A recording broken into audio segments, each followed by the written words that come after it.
My name is Mark Griffin.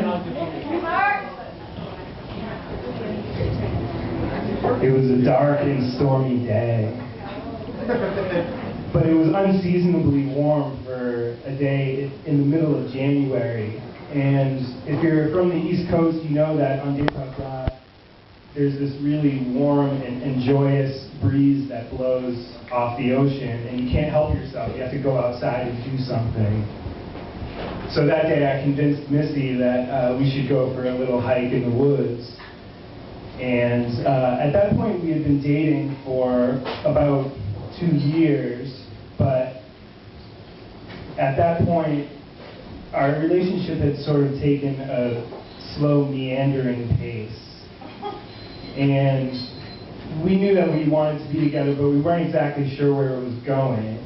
So on that day, we did what we had done many other days, which was I picked a place for us to go in central Massachusetts called the Quabbin Reservoir.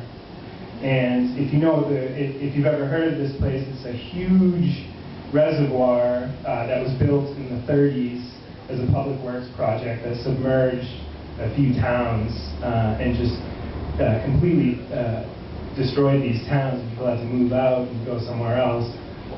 And this place is it's just a huge lake with surrounded by all these trails and logging and service roads for people who are treating the water or logging to get in and out.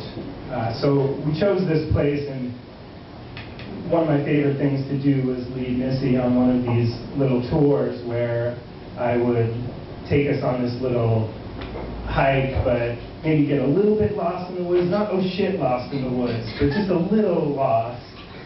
And so I scoped the place out the week before, checked out like a little, hike that would just get our, get our senses going, get our blood pumping. But it was a dark and stormy day, and it was raining on this January afternoon, and we get out of the car and we start hiking, and we get out into the woods a little bit, and I take us off the trail a little bit, and then I take us off the trail a little bit further, and she's following like she thinks I know where we're going. And of course I'm just totally winging it at this point, and it's not too long before I get turned around because there's no sun. And I get turned around and I take a wrong turn, and I'm thinking to myself, this is cool, like this is exactly what I wanted, we'll just find our way back.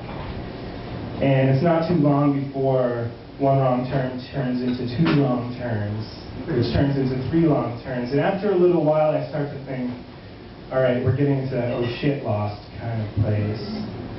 So I double back, and we find this trail, and it leads us in a completely different direction, someplace that I hadn't been the week before. And I think, oh, we'll just follow the trail back, and that'll take us back to the car. No.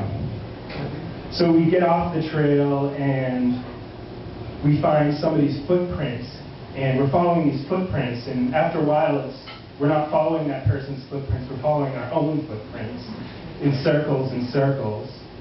And the minutes start to turn into hours, and the panic that you don't show somebody when you're still in the slow, meandering place in your relationship starts to show. And we start to panic, and it gets later and later, and we keep passing over the same places that we had already been, and we get to the point of desperation, and she says, I think you should just pick a direction. Just take us in the direction that you think we should go, the most likely way back home. And I thought of this article I had read in some adventure magazine that if it's pitch black and you don't know exactly where you're going, you just pick a tree, and then you walk to that tree, and then you pick the tree in front of that and keep walking. And we did that, and we kept walking and walking, and we're going for a couple of minutes, long enough that it still doesn't feel like we're any closer than where we were not too long ago.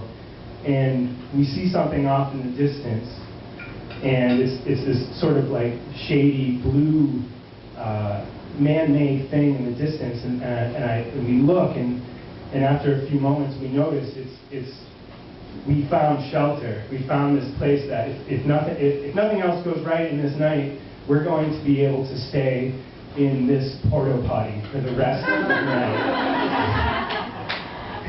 So we get to this porta potty, we go inside the porta potty, and we sit there, and she just sits on my lap, and I'm on the pot, and we take